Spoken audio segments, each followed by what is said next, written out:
chegar. Agora, a nossa próxima palestra de hoje será Ciência de Dados, Desafios e Oportunidades, com André Marcelino.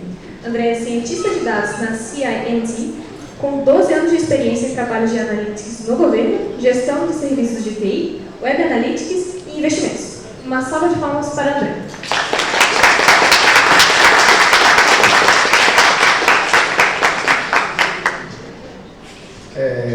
Boa noite. É noite já, né? Não, tarde ainda. Bom, agradecer a professora Valéria pelo convite. E a gente vê muito hoje o tema, né? E vou tentar trazer aqui para vocês uma visão geral, algumas coisas que tem acontecido no mundo, inclusive a cada dia que a gente entra ali num novo assunto ou abre um podcast, tem informações novas dessa área e o que está acontecendo em relação a aplicações.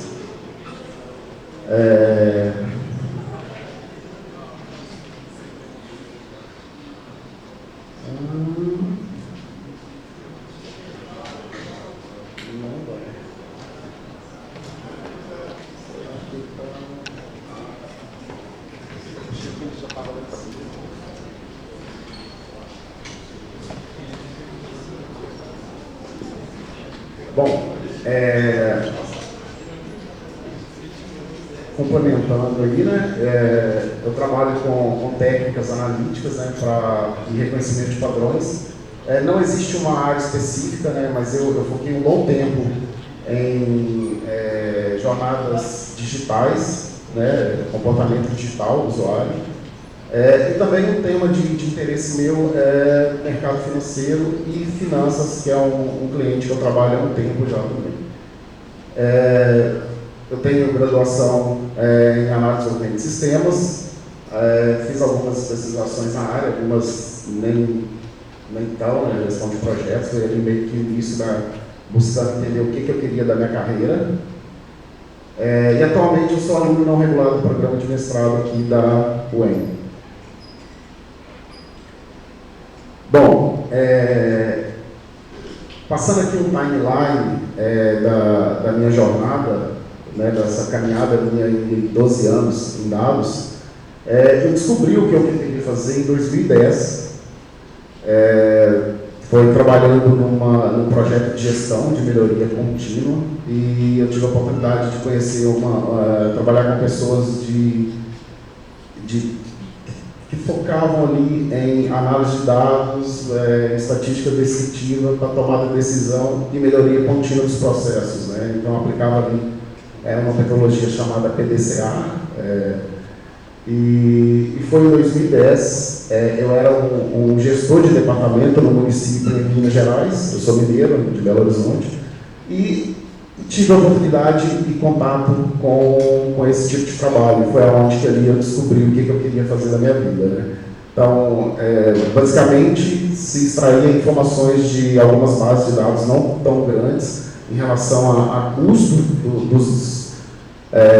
dos diversos órgãos ali do município e conseguia, com métricas descritivas, aí, modelagens estatísticas, entender qual que seria um valor correto ali para otimizar e redução de custo, no caso.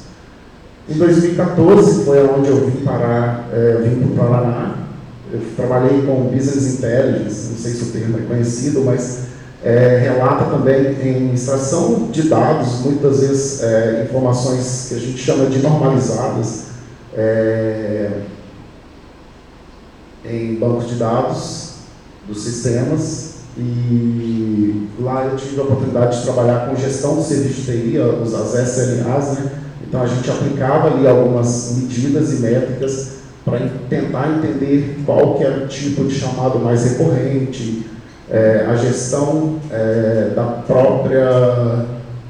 do próprio funcionamento ali e até mesmo de atendimento dos chamados. Em 2016 eu tive um contato com uma área que não era muito comum, mas ligada a dados. Eu tive a oportunidade de emprego em Brasília para trabalhar na Caixa Seguradora para implementar o projeto de Web Analytics. O tema era novo para mim, assim, no geral. Peguei uma aula de marketing digital para dar lá em Umuarama, mas a aplicação dele para mim era nova. Então, basicamente aqui é a coleta do dado digital. Então, o usuário navegando no site, no aplicativo, a gente coletava todo esse comportamento, visita nas páginas, a interação que ele teve com aquelas páginas, e isso transformava em informação ali útil para a melhoria dos websites e as jornadas de e-commerce ali, para a parte do seguro. Em 2018 foi onde eu fui para a CIT. Lá eu comecei também com a parte de Web Analytics e aplicação em dados dos sistemas locais, né, os data marks que a gente acabava criando em Data Warehouse. Vou falar um pouco disso mais para frente. Em 2019 para 2020 eu acabei me promovendo a cientista de dados, né, de acordo com o histórico de estudo também que eu vinha buscando para a minha carreira. Não tem como falar de ciência de dados sem falar do termo inteligência artificial. Então, John McAfee, né, a primeira vez, ele levou esse tema em um evento. Mas, antes dele, a gente tem aí o nosso pai da computação, né, que levou a informação de uma máquina pensante ali, e depois ele repensou, será que seria a forma de falar, né, uma máquina pensante? E ele pegou e falou assim, não, vai ser o jogo da imitação que a gente vai chamar. Quando a máquina, um usuário, uma terceira pessoa não conseguir diferenciar o que é uma máquina ou um usuário, então a gente acredita que o jogo da imitação começou. Bem rápido aqui, uma timeline do que aconteceu, né, na linha aí desses estudos. Então, em 1950, né, o teste de Turing, que seria o teste da imitação. A gente teve uma era do gelo, aqui, uma era fria, né, esses termos sumiram, né, não se tinha o poder computacional para processar, não se tinha também dados, então sumiu da mídia, sumiu talvez das academias, mas por volta aí de 2010, 2011, a gente tem ali a Siri começando, mas interessante, a primeira aplicação mesmo, onde deu um resultado, eu não falo resultado, mas chamou a atenção, né, das áreas de negócio, porque querendo ou não, qualquer área dessa nova, ou que esteja tentando ganhar um espaço, ela precisa de grana, ela precisa de investidores, ela precisa de business que pagam aquelas pesquisas. E começou ali com AlphaGo, né? Não sei se tem alguém que joga o Go aqui. Eu fui pesquisar sobre o jogo, né? Joga? Bom, ele é muito mais complexo do que um jogo de xadrez, né? E o algoritmo ali do Google acabou ganhando do campeão mundial desse jogo. Bom, queria falar também, né, o que tem acontecido nos últimos tempos. A gente tem o volume de dados no mundo, né, ele praticamente dobrou, se a gente for parar para ver aqui, de 2019 a 2021, né, e aí aqui é uma estimativa dos próximos 5 anos. Eu não sei, acho que a turma aqui não é da época, mas na minha época a gente tinha 1.44, isso aqui no disquete, megabyte, 1.44, e a gente já está rodando aqui nos zettabyte. Bom, dito isso, né, então tem dado, informação, a gente quebrou a barreira da computação, o poder computacional tem crescido exponencialmente, a gente tem as GPUs que acabam auxiliando muito em treinamento também de modelos, mas um outro ponto bem curioso e interessante é que aproximadamente 90% desses dados não são dados estruturados, tá? Eles são gerados aí no dia a dia nas comunicações, eles estão em dados de texto, imagem, vídeo, áudio. Outra curiosidade aqui, a gente tem hoje 5,47 bilhões de usuários conectados. O mundo tem 8 bilhões de pessoas, tá? Então, ou seja, talvez daqui 3 anos a gente tenha 8 bilhões, ou talvez a população mundial inteira conectada à internet.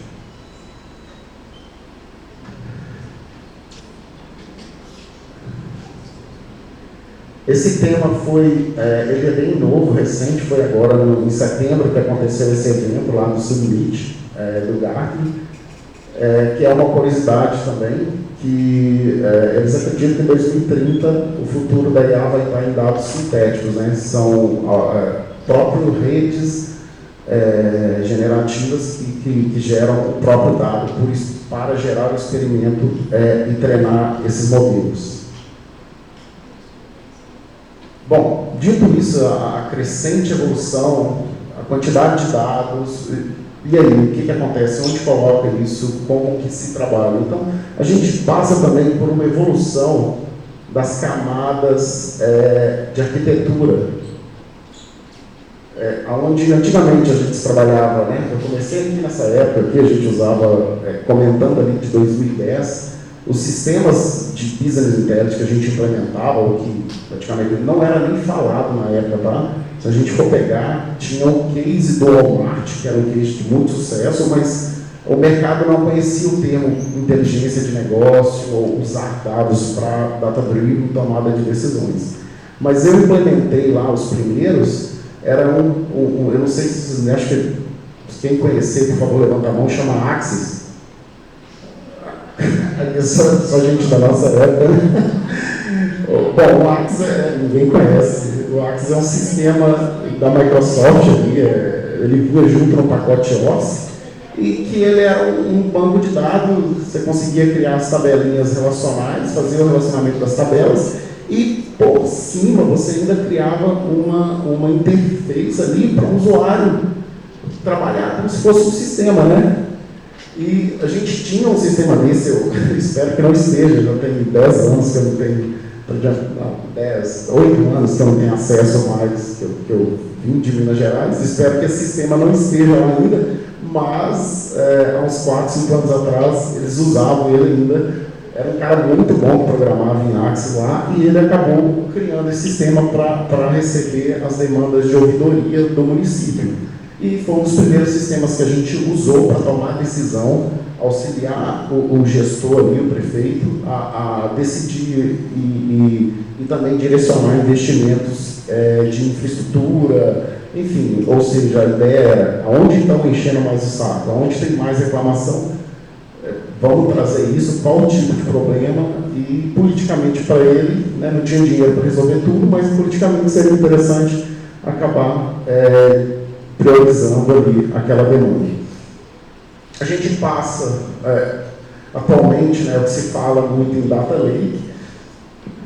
Então, a partir dos dados não estruturados, né, a gente começa a ter arquiteturas mais robustas, com o uso de MapReduce, é uma arquitetura do Hadoop, né, que praticamente você consegue paralelizar o dado e fazer consultas mais rápidas. Ele trabalha com uma forma de Docker, então a gente sai daquela estrutura de relacional. E, atualmente, no mercado também, o que se tem muito hoje, principalmente depois da LGPD, é uma governança de dados, tá? Uma camada de governança para identificar o que vai subir para modelos, para ciência de dados, para relatórios, e a camada ali de dashboards, business intelligence. Uma visão, né, de como nós aprendemos. Eu moro no Marama, né, faço as matérias isoladas aqui na UEM, E eu venho escutando um podcast, né? E essa minha vinda hoje, eu estava escutando um pesquisador brasileiro, um neurocientista, e basicamente ele falando, né, que ele está escrevendo um livro, e quando ele procurou ali, o produtor, né, perguntou, não, você não está falando de física, né, você não está falando do universo, né? E aí ele comenta que não, eu quero construir o meu livro falando do cérebro, né? E é muito mais complexo, tá, do que o universo, o cérebro humano. Então, a gente pode ficar tranquilo, porque as máquinas ainda vão demorar e muito para substituir o homem. Exceto em trabalhos não repetitivos, mas o cérebro, enfim, ele é bilhões de neurônios e a forma dinâmica que ele interage não se tem pesquisa suficiente para falar o mínimo, tá? Mas, bom, como nós aprendemos e como um algoritmo aprende, né? A gente fala aprendizado de máquina aqui, gente, eu não estou defendendo nada, tá? Basicamente, são sistemas que trabalham com cálculos probabilísticos, né? Então, um ser humano, para aprender o que é um cachorro, basicamente, ali, 2, 3 exemplos. Uma criança sabe diferenciar um cachorro de um gato ou de um outro animal. Quando você vai para um aprendizado de máquina, você vai ter que passar muita amostra do que é um cachorro e ainda tomar cuidado para não confundir o algoritmo, porque ele vai falar que esse cara aqui é um cachorro, esse cookie aqui ele vai falar que é um cachorro. Esse aqui é um probleminha clássico para problemas de algoritmo de visão computacional. O humano versus uma IA para otimização quantitativa e combinações. Então, achar o rosto entre milhares, para nós, seres humanos, é difícil, tá? A gente não consegue diluir todas as características, a gente não tem a memória suficiente. Bom, eu praticamente não lembro o que eu fiz há, sei lá, 5 horas atrás, então eu menos ainda, mas mesmo quem tem a memória boa, para conseguir achar uma pessoa no meio de uma multidão é mais difícil. Já para um algoritmo, né, que constrói e guarda as características da imagem, é mais fácil. Esse caso aqui aconteceu em 2019, tá? Foi num carnaval. Eu me preocupei em tapar o rosto, porque, né, a gente não quer aqui expor a pessoa, mas sim mostrar o case em si, né, o que tem se acontecido. Aqui atrás aqui a gente está na China, né? A China, isso é quase que uma realidade. Em qualquer lugar que você vai, o governo sabe onde você foi. Enfim, ele deve ter uma série temporal de tudo que você fez ali. Isso foi no Brasil, em Salvador, né? Um algoritmo de reconhecimento facial acabou identificando um suspeito e ele foi detido. Nessas pesquisas para montar o material, eu vi também um caso lá nos Estados Unidos, onde um algoritmo desse errou e a pessoa presa tinha ficado já 1 ano na cadeia, então ele estava ali processando o Estado por esse dano que ele sofreu por IA. Então, basicamente, não é só o modelo, não é só o algoritmo que deve tomar decisão. A gente tem que ter especialista e outras informações que possam ali confrontar aquilo que o algoritmo está falando. Conceitos abstratos, né? Raciocínio analítico, inferência, senso comum, intuição. Então, se você precisar explicar para o algoritmo que isso aqui é uma carteira, que isso aqui é uma carteira, que essa aqui é a carteira da carteira, enfim, para o ser humano já é fácil e o algoritmo isso já é mais complicado ele conseguir diferenciar. E a criatividade, tá? Então a gente também sai na frente ainda, e muito pela criatividade. Aqui é uma imagem de um artista, tá? que foi gerada. E aqui essa aplicação chama Hugging Face. Tá? Tem um link aqui. Ela aprendeu com dados de imagens, né? Ou seja, como que um algoritmo aprende? Ele vai pegar uma base de dados de diversas imagens e textualmente eu procurei dog at day na praia.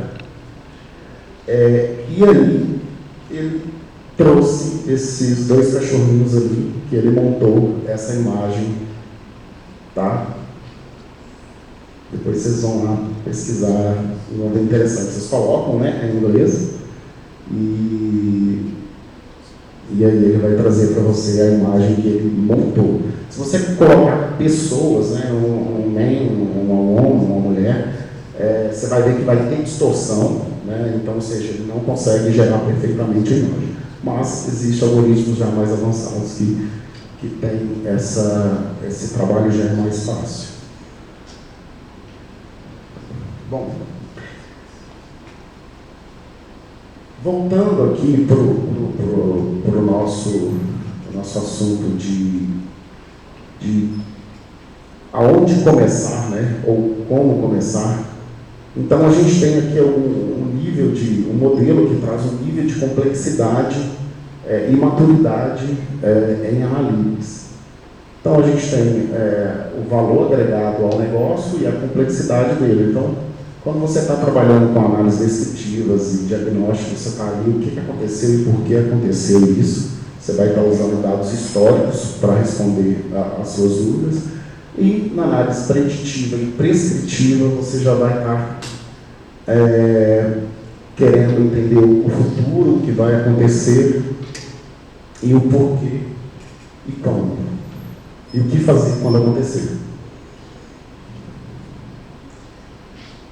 Então, basicamente, para o valor de negócio, né, a gente mais para frente eu vou passar alguns cases falando, porque isso não é simplesmente chegar numa empresa e implementar, tá? Existe uma maturidade da cultura da empresa em usar o data-driven para suas decisões ali. Então, basicamente, dependendo se a empresa, principalmente, ela não é uma empresa totalmente digital, uma empresa que nasceu nessa nova era de dados, ela vai ter mais dificuldade, que é basicamente um pouco do trabalho que a gente faz também.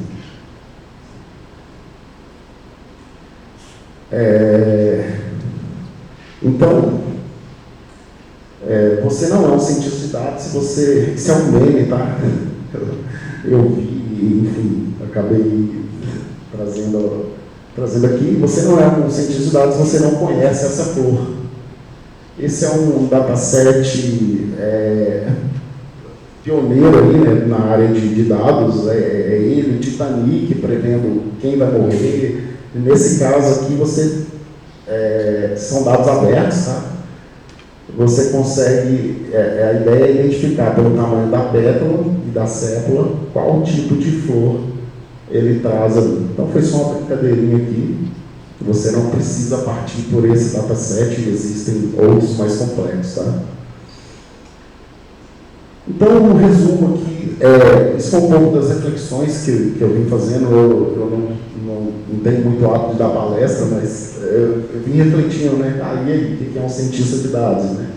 Então, eu trouxe essa descrição do que eu acho que seja esse trabalho e essa tarefa, né? Então, ele vai estar ligado a responder as perguntas dos negócios, gerar as abordagens experimentais, novas oportunidades e inovação, por meio da descoberta dos dados, com o uso de técnicas de processamento, matemática e estatística, técnicas de reconhecimento de padrões e aprendizado de máquina.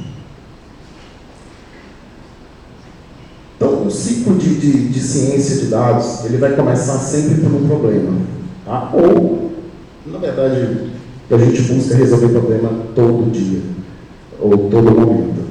Então, basicamente, por onde pode-se achar esses problemas? Em descoberta dos dados, então, muitas vezes você tem lá na sua empresa uma base ou um banco de dados relacional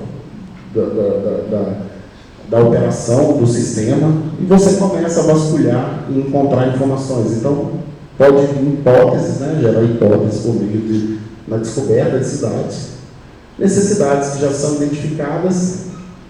E é muito interessante para um projeto de analytics, né, independente o nível que ele seja, você definir para medir o impacto gerado, tá? Isso é muito importante, porque senão o seu projeto pode ser dado como um fracasso se você não conseguir medir aquilo que está sendo entregue.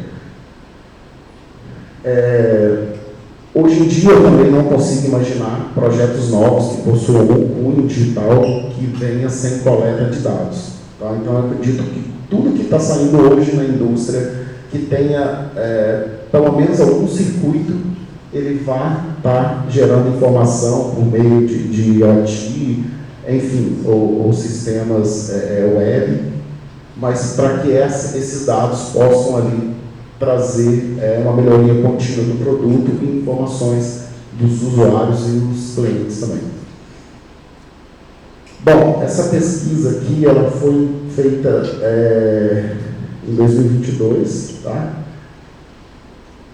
E com 80, eu errei aqui, tá gente? Aqui é 21, na verdade eu copiei o sumário que estava formatado o texto, esse aqui é 21, tá? Ela foi feita com 85 empresas, essa é uma pesquisa executiva, onde os principais desafios para as empresas se tornarem orientadas a dados estão ligados a pessoas, processos e cultura. E tecnologia é muito baixo, ainda mais hoje com a galera aí muito ligada, muita informação.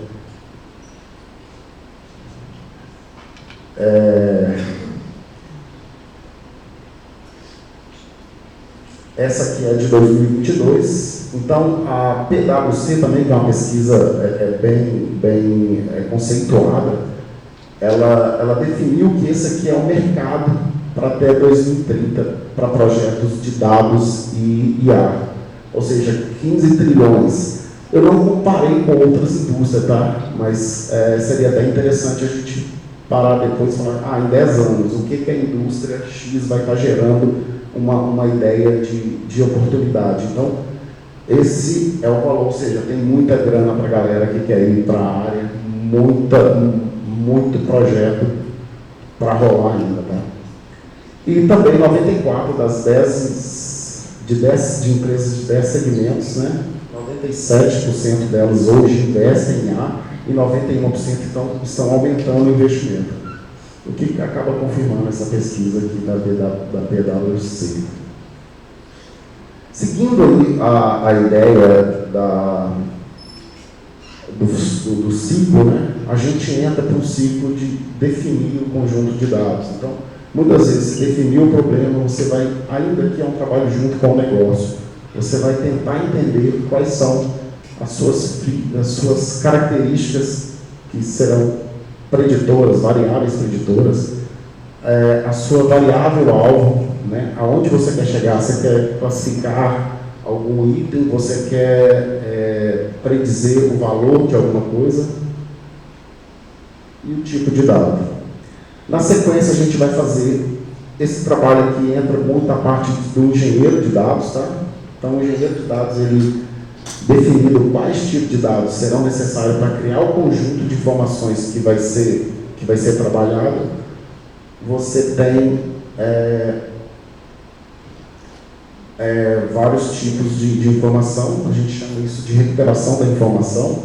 Inclusive, hoje, vindo nesse podcast, esse neurocientista ele está trabalhando com uma pesquisa que é interface homem-máquina, que o cérebro, né, ele já consegue recuperar a informação dos sinais elétricos dos neurônios e passar isso para uma máquina executar. Então, problemas de saúde, por exemplo, de Parkinson, onde a pessoa acaba perdendo os movimentos, ele vestiria uma roupa e o próprio cérebro conseguiria executar o movimento muscular. Os tipos de dados, né, que a gente tem, então, como as áreas são diversas, né, as pesquisas, então, recuperação aí de imagens para definir câncer de pele, se uma pinta é ou não cancerígena. O bioma, né, me parece que são só 10% que são conhecidos, tá, das espécies do bioma. Imagens de satélites, por exemplo. O outro desafio que muitas vezes tem, quando a gente está participando de algum estudo ou até de alguma competição, mais para frente a gente vai falar um pouco dessas plataformas de competição, você tem um dado até mais estruturado. E quando você vai para a realidade, você vai passar por muito problema da informação. Estima-se hoje que 80% do tempo que a gente gasta no trabalho de ciência de dados ali trabalhando para estruturar o seu dataset, o seu conjunto de informação que vai ser trabalhado. O restante você faz um modelo e avalia o modelo. Então a gente passa por falta de dados discrepantes ou usar demais, identificar se o atributo é relevante ou não para aquele problema. Em seguida, a gente vem para o pré-processamento da informação, trazendo a amostragem do treino e o teste desse algoritmo. A engenharia de feature, que é basicamente ligado muito a entender o problema do negócio e fazer aplicações estatísticas aqui para entender se uma feature é muito correlacionada à outra. Você não precisa passar isso para o seu modelo, você vai acabar dividindo o peso do modelo que ele vai dar para aquela informação, discretizar dados contínuos, binarizar, problema de alta dimensionalidade, né, chamado como alta dimensionalidade, normalizar e padronizar. Não são todos algoritmos que aceitam a informação da forma que ela chega. Muitas vezes você vai ter que fazer uma normalização, que seria pegar dados que têm distâncias muito grandes e transformar em dados uma distribuição normal. E o balanceamento dos dados. Muitas vezes, quando você tem informação de mais de uma certa classe, você acaba trazendo um balanceamento e isso cria um bias no sistema, um viés. Então, o seu sistema ele vai tender a predizer aquela classe que tem a maior quantidade de amostras. Um exemplo aqui, né, a gente teria esse dado em 3 dimensões, a gente aplica um algoritmo de PCA, que ele trabalha com os altos valores e vetores, e você cria os componentes, e aqui você vê os dados separados em 2 dimensões. E a modelagem, né, essa aqui é a parte mais fácil, tá, gente? Se vocês aprenderem entender o problema, como vai ser resolvido, essa maturidade ela vai acontecendo, tá? Ali quando você vai aprofundando no problema específico. Mas acho que o maior desafio está nessa parte aqui, ó. Entender o problema e achar as informações. Eu tive um professor que ele falava que é aqui que dá dinheiro, ó. Essa parte aqui que dá dinheiro, entender qual é o problema que você quer resolver. Essa parte é fácil. Essa aqui é a mais tranquila. Então, na hora de modelar, né, teu algoritmo, por onde você vai começar? Então, defina um baseline. Comece com algoritmos mais simples, que não vão te dar tanto, você não vai ter tanto custo computacional. Faça, né, o ajuste dos parâmetros desse modelo, combina as variáveis ali, né, as features, e define estratégias também, teste várias estratégias de treino com os dados. Então, um exemplo que a gente traz aqui seria a predição do preço do imóvel com base no tamanho da casa. Qual modelo escolher? Então, ali, a gente falaria de um problema de regressão, a gente está querendo prever um valor contínuo. Esse aqui é o meu alvo, tá? Qual seria o valor dessa casa aqui? Dá um problema contínuo, a gente trabalharia com um modelo de regressão. E aqui tem vários modelos. Basicamente, se eu fosse resolver esse problema, eu começaria aqui, com uma regressão linear. Então, defina os dados do terreno, aplica o algoritmo e a hipótese que mapeia x em S e y em S estima o preço do imóvel. Basicamente, aqui a gente vai ter o cálculo do erro, né? Aonde vai estimar, aqui a gente tem a regressão, ou seja, qual seria o preço do imóvel na base de teste e quanto que o meu modelo definiu. O meu erro é calculado essa distância entre cada amostra aqui em relação à linha, tá? A reta. E depois disso você vai para a avaliação desse modelo, né? Então, dependendo do tipo de problema e qual modelo você vai estar aplicando, você vai ter uma série de métricas para avaliar. E aí, é um outro problema que eu trago. Qual modelo escolher? Aqui é um outro problema, tá? Um problema de classificação binária, onde eu tenho o modelo A e o modelo B. Se alguém arriscar aí em falar qual modelo eu deveria escolher aqui.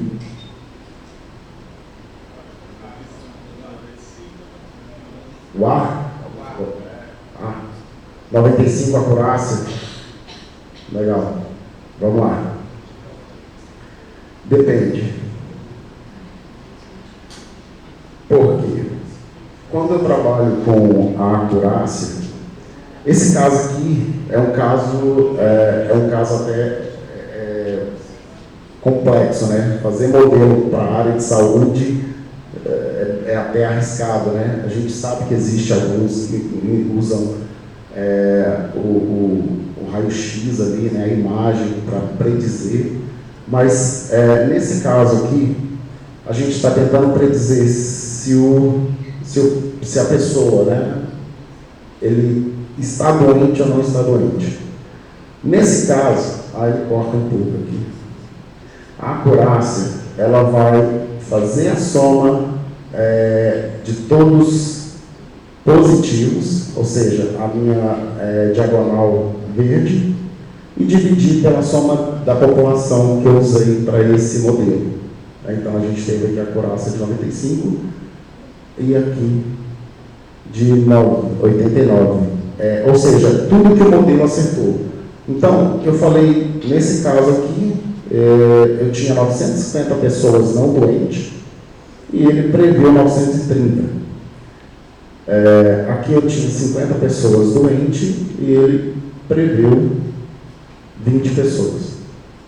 Que ele disse que estava doente, o meu modelo falou, olha, essa pessoa está doente, e realmente ela estava. Na minha base de dados, ela era uma pessoa doente.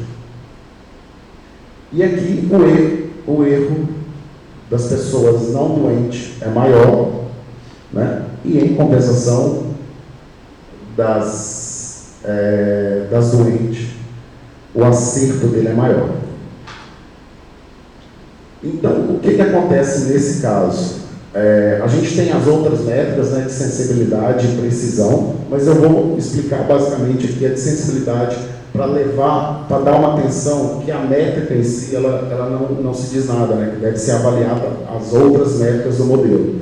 Então, a sensibilidade desse modelo, o que é a sensibilidade? É quantas pessoas que estavam doentes e que o meu modelo acertou que ela estava doente. Ou seja, essa métrica de sensibilidade para esse problema, ela é mais importante. Imagina que eu vou no médico e passei pelo modelo deles lá, eles colocou um aparelhinho que coleta sinais, como que chama? Sinais, quando você chega no médico, vitais, isso, obrigado. E o algoritmo vira, pode ir para casa, você não está doente. E aí eu volto para casa, beleza. Mas eu era um desses 30 aqui que ele acertou. É melhor eu acertar, eu errar que o cara não está doente e ele não está, do que eu virar para um cara e falar, você pode ir para casa, você não está doente, e a pessoa está. A pessoa não vai se cuidar. Então, para esse problema, claro, isso tudo com o auxílio dos profissionais da área, né?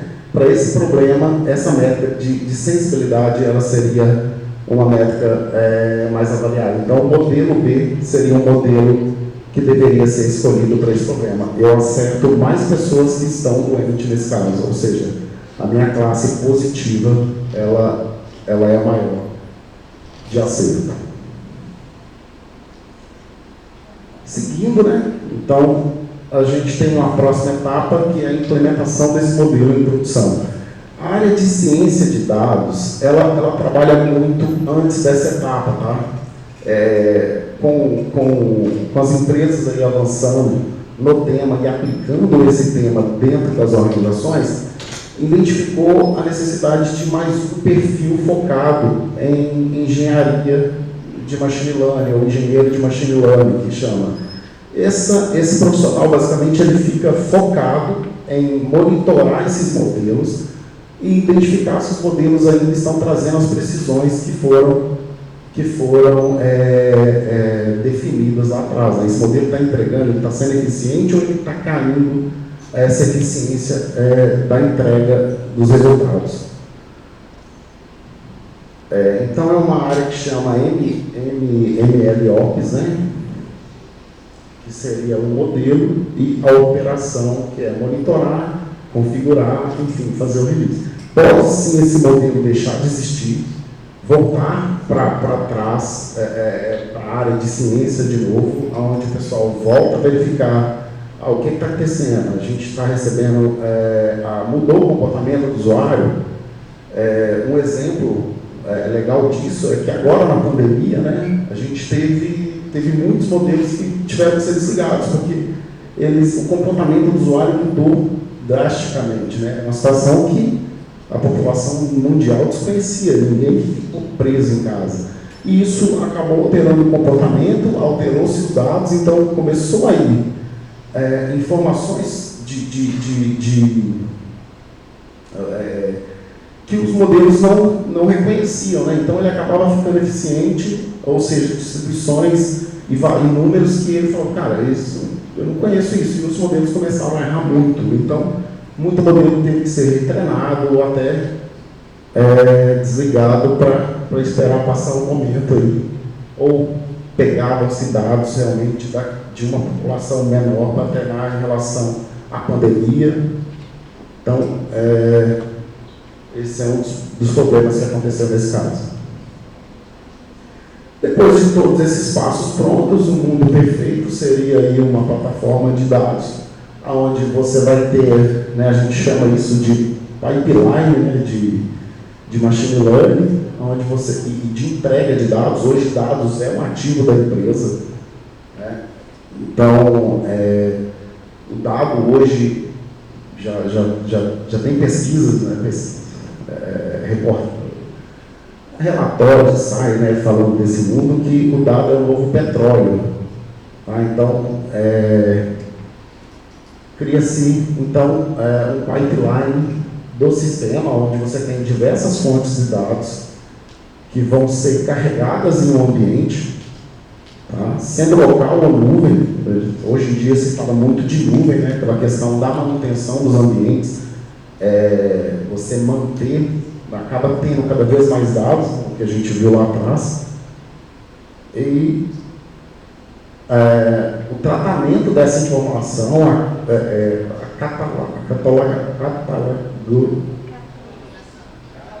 catalogação desse dado, e o dado virou um ativo da empresa que vai ficar ali para servir as áreas de negócio.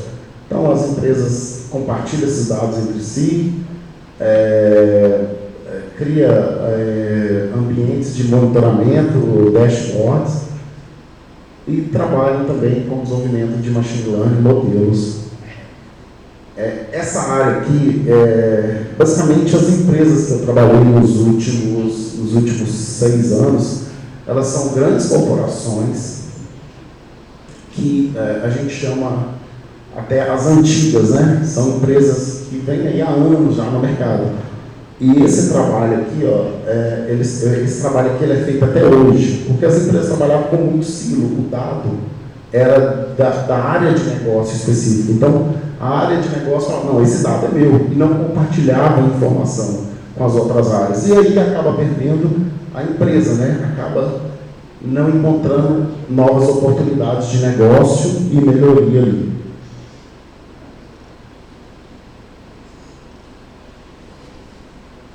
Então, além disso, a gente tem assuntos que são muito críticos hoje em relação à segurança, à privacidade, à ética. Então, a irresponsável, né? Hoje em dia, as deepfakes, né? Imagina uma deepfake fazendo uma ligação para o presidente da Rússia, o Biden lá, fazendo uma ligação no WhatsApp do presidente da Rússia e falando, olha, nós vamos invadir vocês em 3 horas ou em meia hora. O caos que isso poderia causar no mundo, né? Então, essa aqui é uma questão de segurança mundial, tá? As deepfakes. E aqui mesmo é uma provocação. O que a gente vai fazer? Então, é uma área que tem muito campo de pesquisa, né? Criar sistemas anti-deepfakes para barrar e validar se aquela informação era verídica, não é? E voz também, tá? Aqui eu trouxe um exemplo da imagem, né? Aqui são redes, são GANs, né? Redes generativas,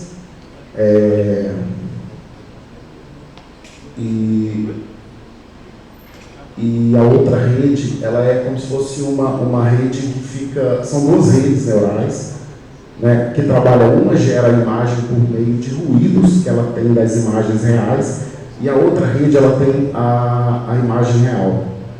A imagem que gera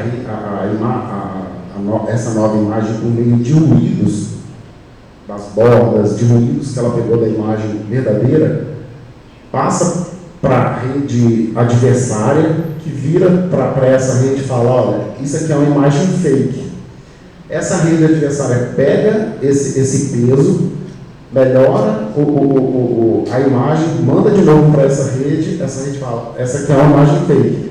Quando ela chega nesse ponto, e aí ela gera uma probabilidade, né, de quanto ela acredita que aquela imagem é falsa, ela gera uma probabilidade, e quando chega nesse estágio aqui, ó, a gente pode ver que o movimento, é difícil você saber se isso foi criado por uma rede neural, mas quando chega nesse momento ela já não consegue mais, essa rede adversária, ela não consegue mais definir se é ou não uma imagem falsa, que seria ali os 50% da probabilidade.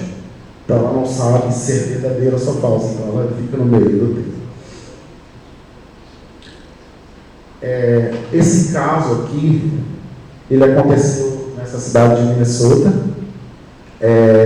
Ele tem um tempinho, é um caso até um pouco conhecido, mas por meio de sistemas de recomendação, né, um estatístico montou um sistema ali para conseguir fazer recomendações, e ele selecionou lá alguns produtos que ele acreditava que quando as pessoas estavam buscando esses produtos, ela estaria grávida. Então era loção, creme sem cheiro, né, e algumas coisas do tipo. E essa loja de departamento enviava uma carta com promoções para a casa da pessoa, direcionada ali, antigamente chamava acho que de mala direta isso, né? É tempo, tá? Desde 2012 esse caso. E de repente o pai da moça pegou essa postagem, chegou na casa dele, e entrou, foi lá na loja, lá, muito bravo, falou, olha, o que é isso aqui? Vocês estão mandando esse tipo de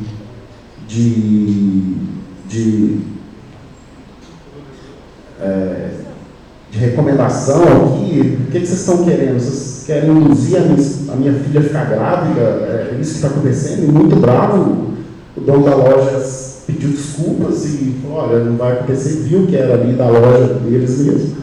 E depois de alguns dias, de algumas semanas, o gerente da loja voltou a ligar lá nesse pai, na casa desse pai, para perguntar para eles, pedir, mas reforçar os pedidos de desculpa, né? E aí o pai falou, olha, eu que quero te pedir desculpa, eu estava começando algumas coisas que eu não sabia e realmente minha filha está grávida.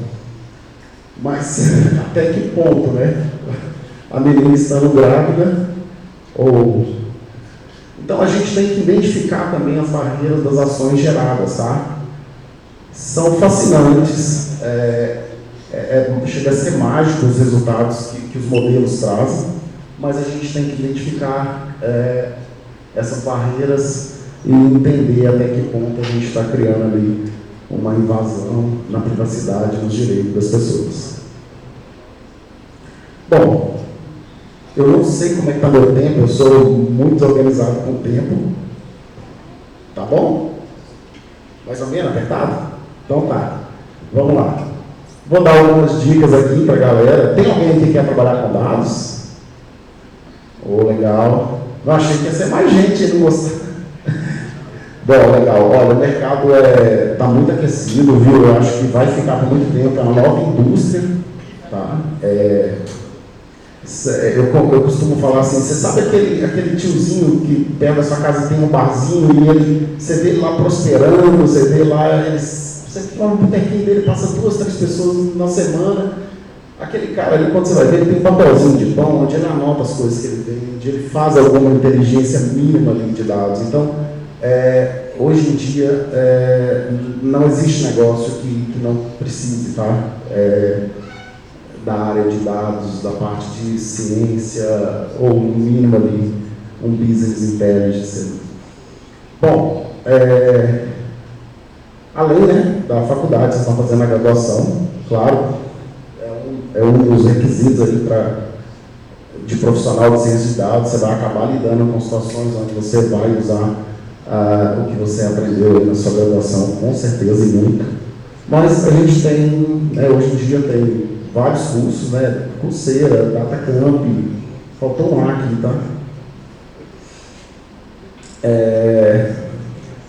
Esses aqui são sites de artigos muito bons, eles trazem tudo que está acontecendo. Mais recente, tem a Udemy também, tem cursos baratinhos lá, muito bom para fazer um curso específico de alguma matéria que tem interesse. Crie um portfólio, participe de desafios, né? A gente tem aqui o Kaggle, que é um dos maiores sites de competição hoje de dados, então, lógico, confesso que eu nunca participei, meu tempo é um pouco curto, mas até um meio de ganhar grana, tá? Os prêmios lá são muito bons, eu já vi prêmio de $1 milhão, por exemplo, que o Google estava dando para um programa específico. Lógico, você vai competir com os indianos, que têm poderes computacionais enormes lá, mas tudo bem, acho que para aprendizado. E tem muita área, você consegue fazer uma linha de estudo, tá?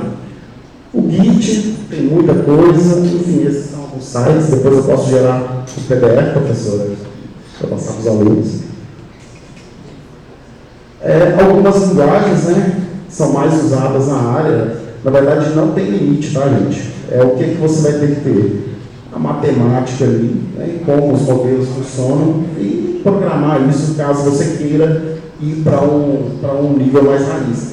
Mas se você estiver já no nível de, não, eu quero implementar o produto, eu quero... Então, aqui a gente tem as comunidades muito grandes, o Python, por exemplo, desenvolve muitos modelos lá, bibliotecas que você consegue usar. Independente disso, a matemática e a estatística vai ter que estar afinada, porque você vai ter que usar muitos parâmetros para conseguir otimizar seus modelos. O SQL, tá? O SQL é o mínimo ali para a área de dados, que o cientista de dados, se ele for começar a fazer BI ou modelos, acho que o SQL é o mínimo para iniciar. E tem alguns modelos no code também, que são plataformas que você acaba conseguindo criar modelos. Dupliquei. Ferramentas de data vis, tá? Visualização de dados também é uma área de estudo dentro da área de dados. É muito importante, abrange vários assuntos. Então, aqui, algumas ferramentas mais usadas pelos cientistas, engenheiros de machine learning. E alguns frameworks e bibliotecas que você consegue usar, que possuem os modelos ali.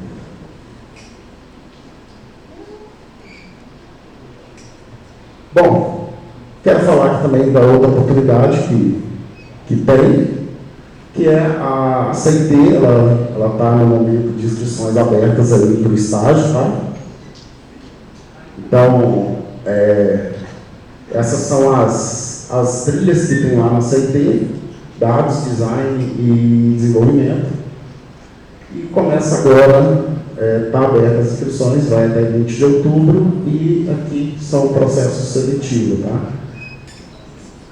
Trabalhe de onde quiser, usa essa ideia, né? Se você quiser ir para a firma, você vai. Se quiser trabalhar em casa, você trabalha. Algumas dicas de laboratório, livros de referência, né? Mas tem muito material na web, tá? Você seguindo ali aquelas listas de site, eles vão longe. E isso é um livro que eu estou lendo, que é Como a Inteligência Artificial vai mudar a vida da gente nas próximas décadas. E para cada futuro que desejamos criar, primeiro precisamos aprender, imaginá-lo e sonhar com ele. Shen Qi Fang. Obrigado, gente.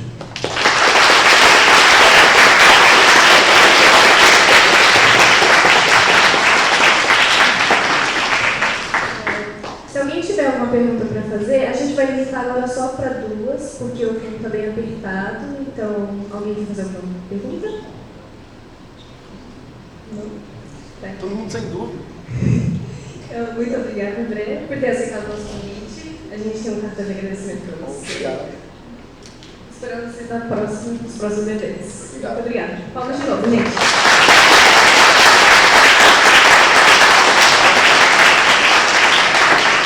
Fique à vontade para entrar em contato, adicionar o LinkedIn, tá? Dúvidas, à disposição.